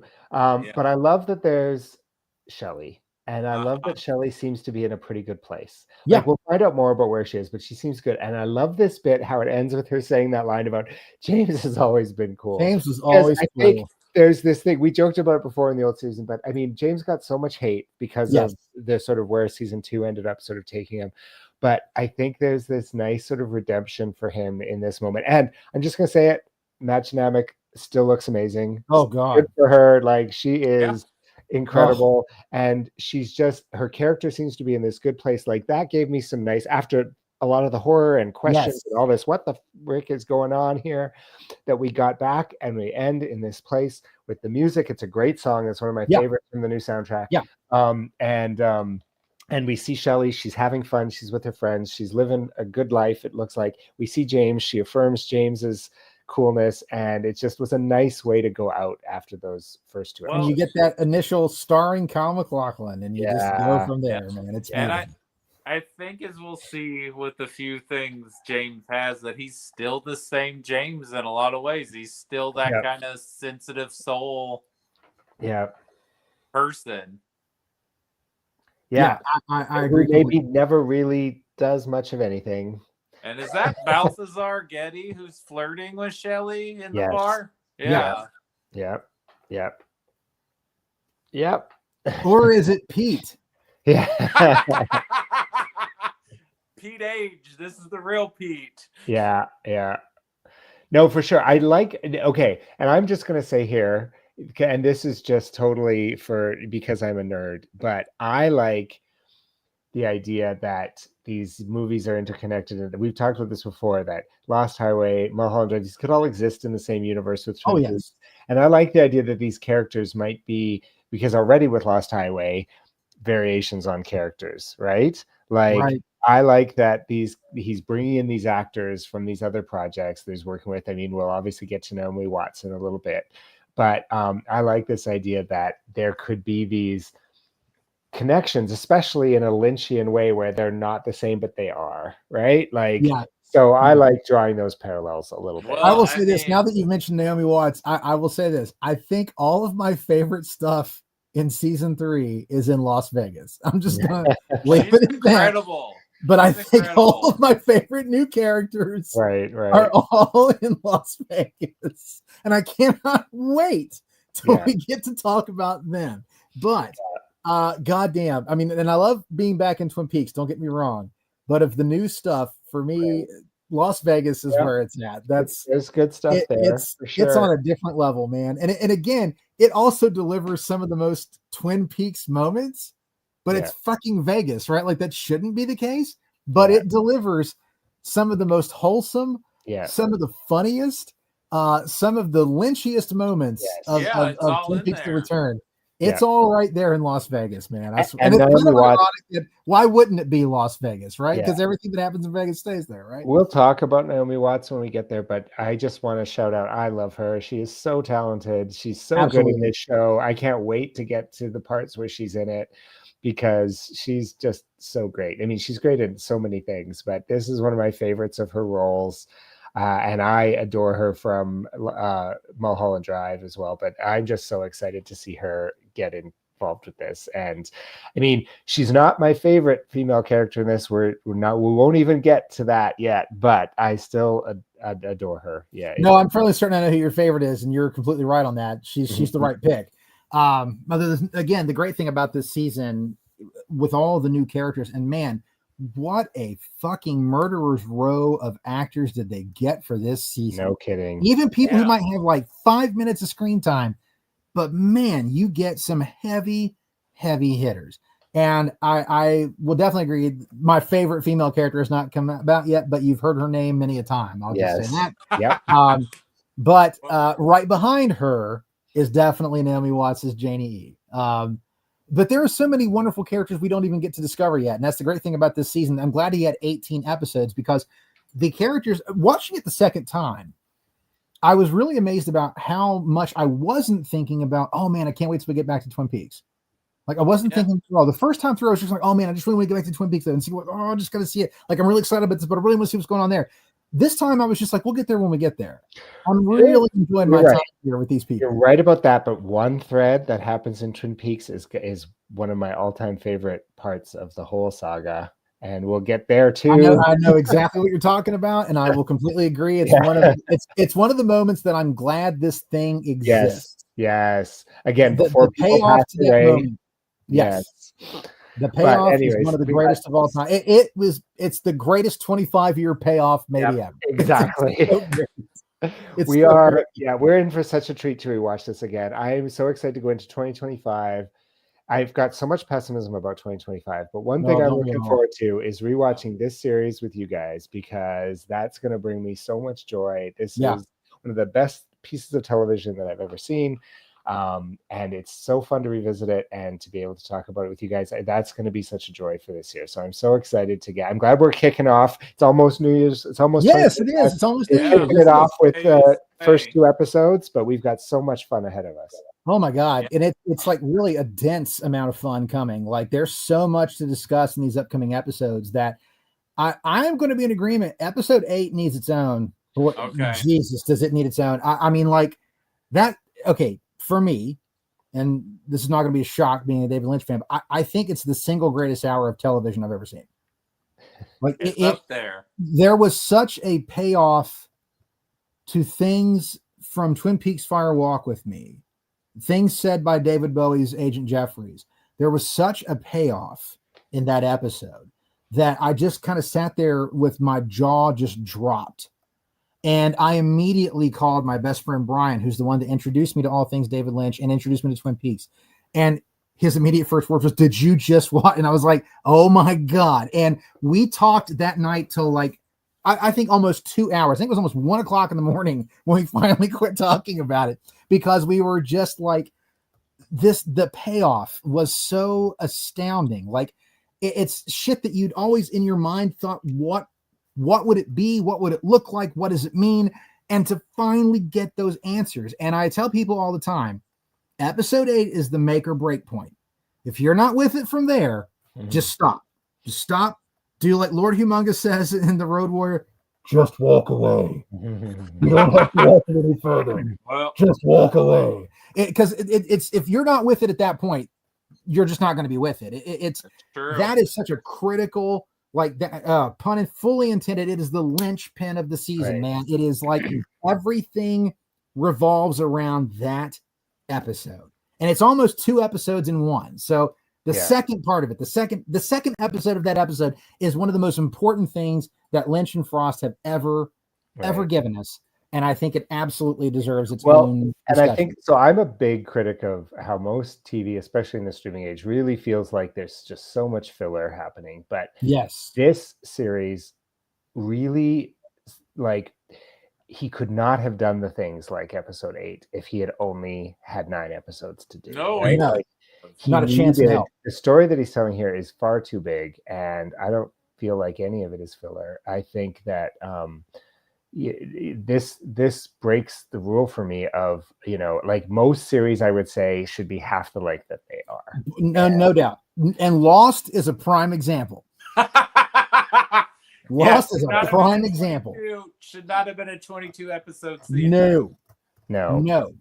And I think that this one though is the opposite for me of what, again, which is why I consider that it ruins most other TV for me, is because it finds ways to make all of these side bits, these little vignettes, these little detours all so interconnected and so all important to each other, and so just ridiculously rich with what they offer us that I just find most television so frustrating because they don't give us that. Well, the word I think that really sums up this particular season of television for me is epic, because this is such a big story, and it could not be contained to one town, and it couldn't be contained to 6 to 9 episodes. It couldn't be contained to network television budgets and network television scrutiny. It needed to be able to live and breathe. And for me, especially watching it the second time, for me, again, for my taste, I feel that it is a season that is all killer, no filler. And that's always with you. I'm going to agree. Like, not every episode, not every television show needs to have a 22 to 26 episode season. It's what killed Lost for me. It's what killed The Walking Dead for me. They did not need to have seasons that long, but advertising, again, when you're dealing with network and cable and you got advertisers, you got to bring in that advertising bread, and I get it, but it didn't do a service to the actual storytelling of those shows. And in this case, again, no commercial breaks. So no ad people you got to worry about. You're not trying to sell product. You're not trying to move ads. You're not worried about sweeps. You just let the thing play. You let it breathe. You let it simmer. You let it percolate. You let it erupt, according to season 8 or episode 8. And it's just this amazing, amazing thing. And here we are 7 years later, soon to be 8 years later.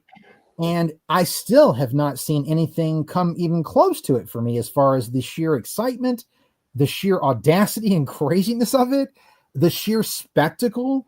I've not seen anything come close. I mean, there are great shows out there. Not going to say like, oh, there's not a single good. No, there's plenty of great shows out there, and I have plenty that I love. But nothing has hit me in the face and in the gut and in the heart and in the brain like Twin Peaks: The Return. It is really, in the past 10 years, well, let's just say in the 20s, the 2000s from up, okay? It is a peerless thing. What else could you even begin to put on the same level as it from hell, even from 1992 to now? What would you even put up on the same level as that? Right. You can't. Nothing. There are great seasons of television, but nothing like that. Right. It is uniquely itself, and I'm glad that Lynch and Frost got to make. And I think it even feels more uniquely them because it wasn't constrained to what they had to deal with the first time, because Lynch and Frost weren't directly involved in every episode. Exactly. And you know, telling a maybe not a concise story, but it's them telling their story and putting a book in, not only to this series, but maybe to their careers. Right. Exactly. And when you look at getting to bring back everybody that they feasibly could in some way, shape, or form, even Julie Cruz through the music, you know, getting to bring back everybody that they could to give Twin Peaks fans one truly last hurrah. It's amazing that we got the chance to even, like, it's one of those things like, how blessed are we to live in a time where this exists, like where this got made, right? And we got to see it. Like that's astounding to me when you think about it. It really is. Like, it's really astounding to me. If you go back and look at when all these episodes aired, it's just amazing how powerful art is, because these episodes aren't even in the top 10 of what people were watching that week or even that year. But here, now I do wonder, had it been on a streaming service like a Netflix or a Hulu, would it have been exposed more to more people? Because unless you have a Showtime account, you weren't going to get to watch it, right? Like, so it's kind of limiting, right? And Showtime is nowhere near like Max or any of the other, like, it's nowhere near like Netflix or Hulu or Prime. Now here in America, it's connected with Paramount because Paramount Plus is where Twin Peaks is now, correct? Yeah, which is where Twin Peaks is on Paramount Plus. Okay. So Colin, but it's nowhere near the streaming services. Nowhere near those. Did you get the Showtime app as well when this? No, so this was on cable here, and now it's on Paramount Plus, because Paramount Plus is the same here as it is where you guys are. But Paramount Plus is still the one major streamer I don't have. But that's okay because I've got the Blu-ray boxes of all of it. So that's was just the how thing I do it. for me during the pandemic. I was able to get the from Z to A box set, like the super deluxe, like very limited run. That thing sells for like $700 now, and I got it for like $150 on eBay. But for those of you who are fans of it, though, they are doing a less bells and whistles reissue of it next year. Oh, okay. So if you want the entire thing and you've never bought it before, and you really want the whole thing in Blu-ray with the pilot and Twin Peaks: The Return to Episode 8 in 4K, you'll get the chance to do it again. But it won't have all the pictures and cards and the Agent Cooper and Laura Palmer stuff. But I was able to get the box set, and it was just so wonderful to just, like, when I'm stuck at home during a pandemic, scary ass time in the world, it really was a comfort food for me in a lot of ways. Right. It really was. And getting to introduce Cindy to it, because she had always heard about Twin Peaks but never watched it, getting to take her through it from beginning to end was really one of the most satisfying things I've ever had the chance to do. Like watching it through someone else's eyes and watching them enjoy it and watching them have those questions and want to know what's going to happen next. And, the way you think about characters in seasons 1 and 2 and how you feel about them in season 3 are very different in a lot of cases. So it was wonderful to just see it through another set of eyes, and that was really, really special. What was interesting, okay, so going back to where we were when these two things dropped, there were 2 wonderful YouTube channels that I kept up with that gave really great recaps. Wow Lynch Wow, which is and he's done a lot of in-depth stuff on David Lynch. Very great channel, very worth checking out. And Pete Peppers, who is a really fun guy who does a lot of great, like episode recaps and stuff. And the 2 of them, I would every Monday morning, when I'm having my coffee at work on my little break, I fired those up and I'm like, man, what are they talking about? What did I miss? What did I not see? And it was really fun to have that experience this time around because we did not have that in 91. But to have it this time around was really kind of fun because it's like it was a different level of immersion that I never got to have when I was in high school. And so again, it was really interesting to see how many people were chiming in with their thoughts and their ideas. Like there was real discourse happening, a real discussion happening in the chat. And it was so great to see that. Like I wasn't the only nerd who was excited about this. There were other people excited too. And that was a really cool thing to do throughout the run. And another channel, Cornpone Flicks, does really great analysis of David Lynch stuff. Really great, very entertaining stuff too. But those 3 channels, I was watching them religiously during the run of The Return. And it was just great to have that recap and just be like, what did I miss? Like, oh, there'd be some cool thing they'd pick up. Like, oh, like, how did I not catch that? Oh, that's so good. Like it was right there in front of me. And how did I miss that? Just wonderful little things. But it was just neat to see a network of people connected to it this time and in real time, right? Like it's like as soon as the episode's over, these analyses are going up and people are talking about it. That was really cool for me because again, my friend Brian and I were like the only nerds talking about Twin Peaks when it was on. Like we were it. If we didn't get to see each other, we didn't get to talk about it because nobody else cared, right? It was just like we were the oddballs out.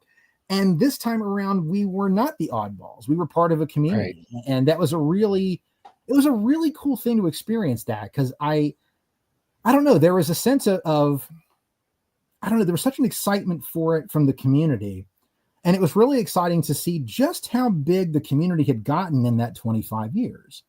And it was great to see people having discussions about it and not tearing each other up over, oh, you're wrong. It's not. Yeah. It was just really good discussion and really amicable discussion and just wonderful what ifs. And, would there be that payoff at the end that we thought there might be for this? And would this go down the path we thought it would? Every week it was something new. And that was an experience.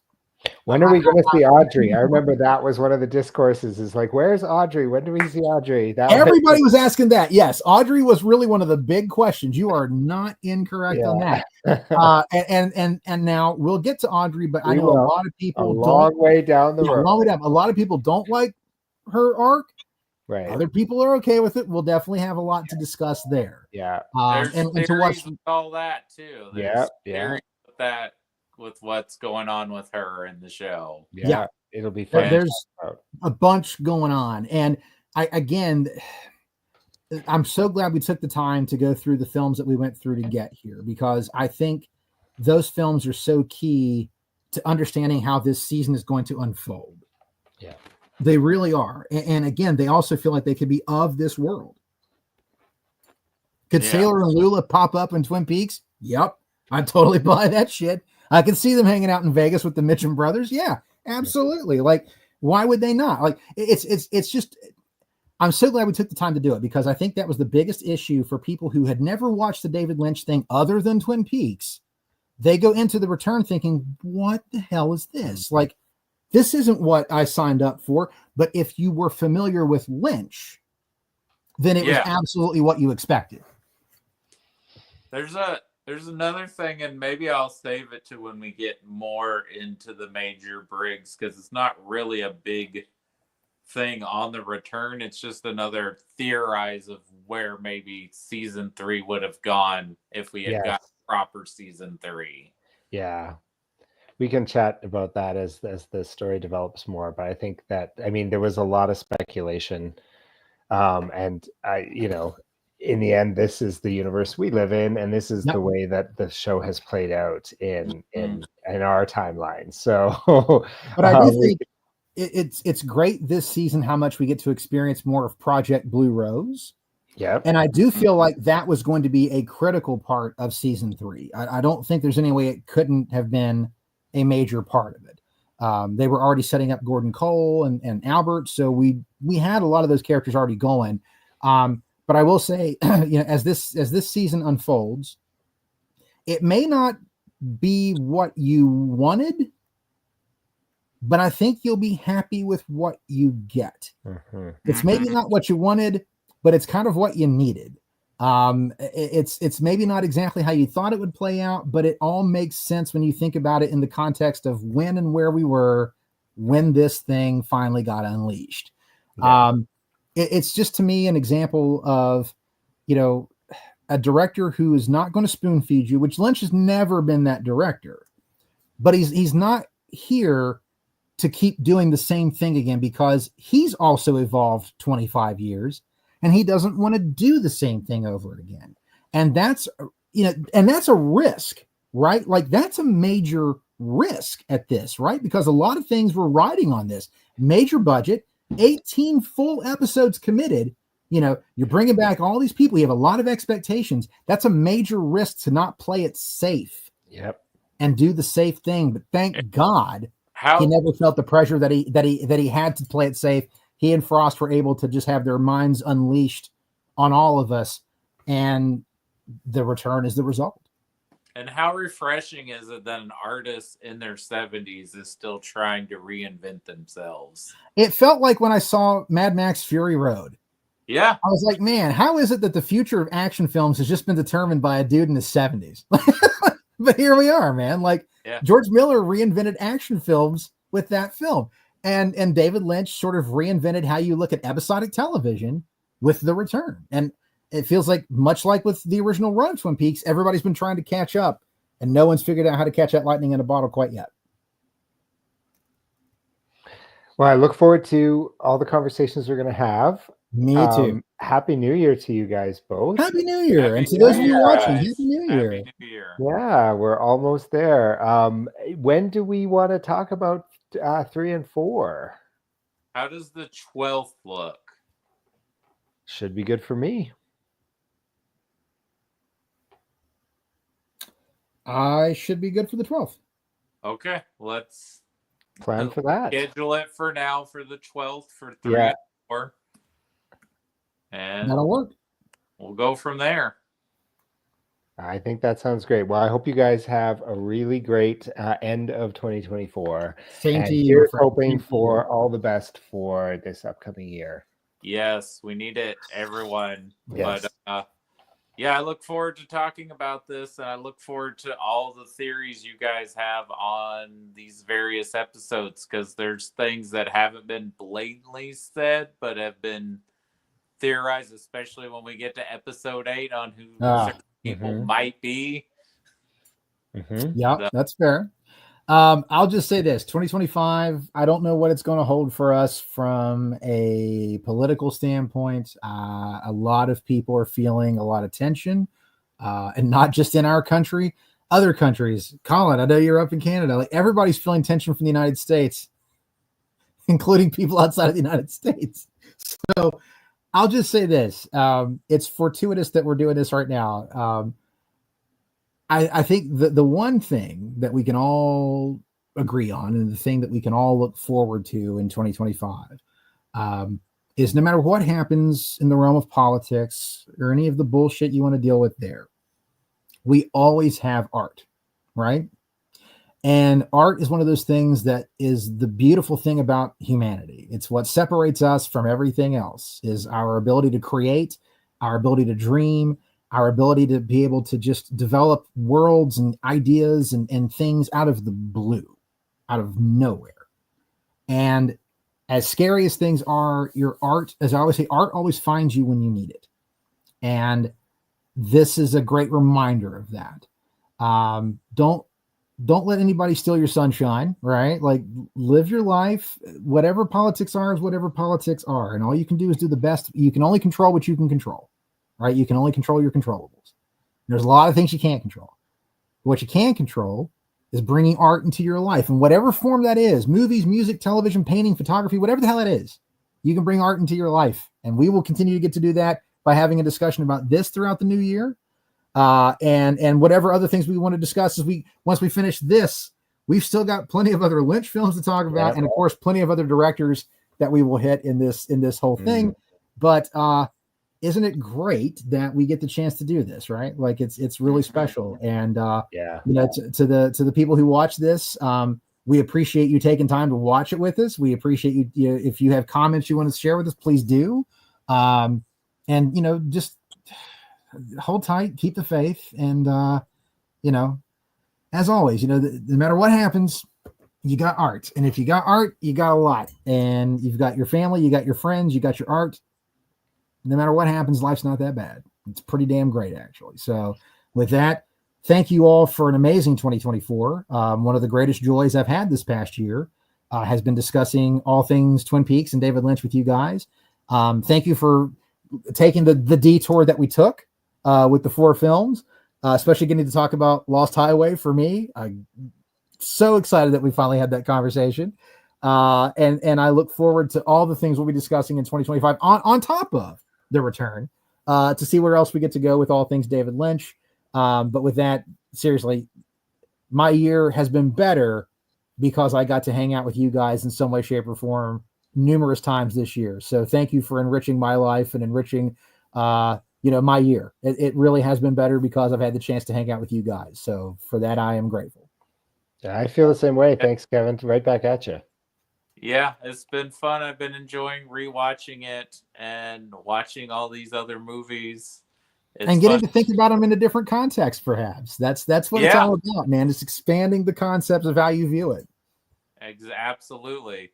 And I love that I can talk to somebody about it, because when my wife sees me watching this, she's like, "Oh yeah, okay, I'm gonna go." We all have that feeling at some point, don't we? As Lynch fans, like we all get that feeling.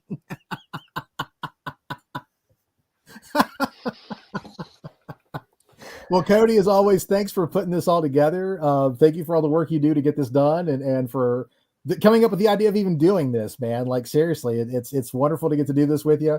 And I mean, I remember when I first met you guys discussing Nothing But Trouble. So, God, here we are now talking about Twin Peaks: The Return. So, yeah, it's been a ride to say the least. I will say this though. It's been 40 years since the movie came out. We still got to have our discussion about The Last Starfighter.